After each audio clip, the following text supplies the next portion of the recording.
من الشيطان الرجيم بسم الله الرحمن الرحيم۔ السلام علیکم، میں ہوں عاقب اتاری اور آپ کو خوابوں کی دنیا میں خوش آمدید کہتا ہوں۔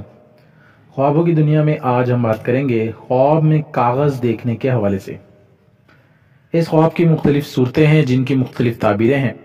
اگر آپ اپنے خواب کی تعبیر جاننا چاہتے ہیں تو ویڈیو کو اینڈ تک دیکھیں۔ اگر چینل پہ نئے ہیں تو چینل کو سبسکرائب کر دیں اور ساتھ ہی گھنٹی کے بٹن کو بھی پریس کر دیں تاکہ ہماری نئی آنے والی ویڈیوز کا نوٹیفیکیشن آپ کو بر وقت ملے۔ ناظرین، بات کرتے ہیں خواب میں کاغذ دیکھنے کے حوالے سے۔ حضرت امام ابن سیرین رحمۃ اللہ نے فرمایا کہ خواب میں کاغذ مال اور بزرگی ہے۔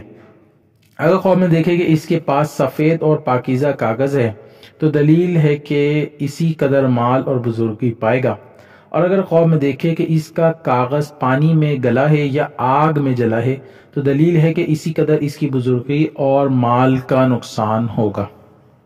حضرت ابراہیم کرمانی رحمۃ اللہ علیہ نے فرمایا کہ خواب میں کاغذ علم اور دانش ہے۔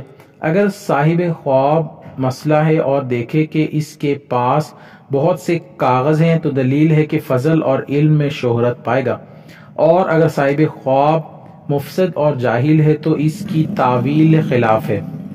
حضرت جعفر صادق رحمۃ اللہ نے فرمایا کہ خواب میں کاغذ کا دیکھنا 6 وجہ پر ہے۔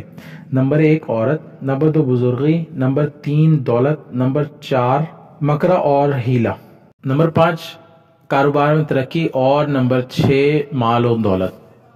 اللہ پاک سے دعا ہے اللہ پاک ہمیں دین و دنیا میں کامیابی عطا کرے اور شیطان اور دشمن کے شر سے محفوظ رکھے۔ صلو علی الحبیب صلی اللہ تعالی علی محمد۔